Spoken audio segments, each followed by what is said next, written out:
Countdown शुरू हो चुका है। व्हाइट हाउस चाहता है कि वो इस दलदल में न फंसे, लेकिन जमीनी हालात उसे खींचकर वहीं ले जा रहे हैं। ईरान की हताशा देखिए। खबर है कि तेहरान के चेकपोस्ट पर 12-12 साल के मासूम बच्चों के हाथों में बंदूकें थमा दी गई हैं। ट्रंप भले कहें कि बातचीत चल रही है, लेकिन तेहरान ने साफ कह दिया है कि वॉशिंगटन के लिए हमारे पास सिर्फ बारूद है, डिप्लोमेसी नहीं। ईरान ने अमेरिकी फौज से टकराने के लिए 10 लाख से ज्यादा लड़ाकों को लामबंद कर दिया है। इधर जवाब में अमेरिका के हजारों मरीन और 82nd एयरबोर्न ब्रिगेड के कमांडो मिडिल ईस्ट की तरफ उड़ान भर चुके हैं। ये शांति की आहट नहीं, ये एक खूनी मंजर की शुरुआत है। वेस्ट एशिया की बारूदी सुरंग में अब आग लग चुकी है।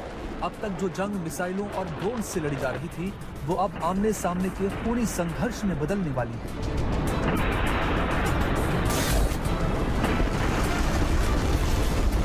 अमेरिका के राष्ट्रपति डोनाल्ड ट्रंप अब सब्र खो चुके हैं। पेंटागन से रिपोर्ट आ रही है कि 10,000 से ज्यादा घातक अमेरिकी सैनिक मिडिल ईस्ट के लिए कूच कर सकते हैं। खबर है कि ट्रंप प्रशासन ईरान के परमाणु ठिकानों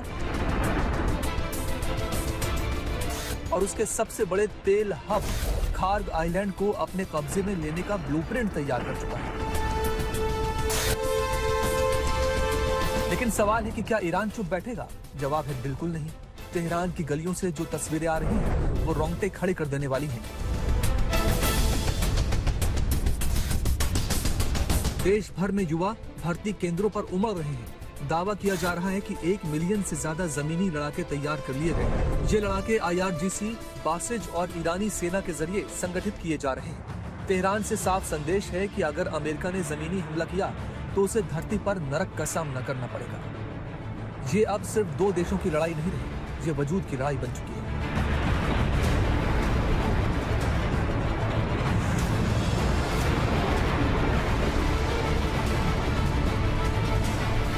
एक तरफ अमेरिका की एलीट 82nd एयरबोर्न डिवीजन है।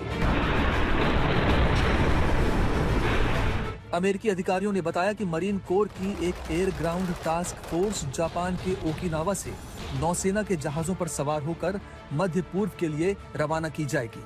ईरान पर हमला करने से पहले ही इस टीम ने समुद्र से हमले, तट पर कब्जा और जवाबी कार्रवाई, इन सभी परिस्थितियों को ध्यान में रखकर एक अभ्यास किया था, ताकि किसी भी संभावित संघर्ष में तेजी से और प्रभावी जवाब दिया जा सके।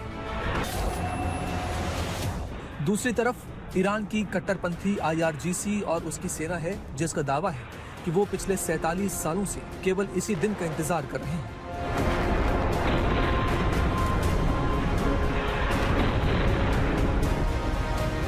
हकीकत यह है कि अमेरिका का हथियारों का स्टॉक खाली हो रहा है।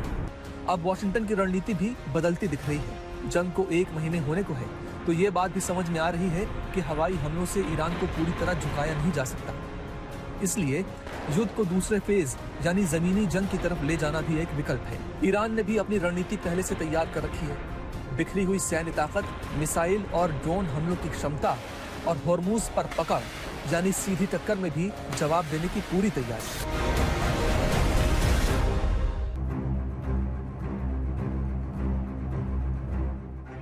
हालात और खतरनाक तब हो गए जब ईरान के कट्टरपंथी गुटों ने परमाणु नीति बदलने के संकेत दिए। IRGC से जुड़े हलकों में यहां तक कहा जा रहा है कि परमाणु समझौते से बाहर निकलने पर विचार होना चाहिए।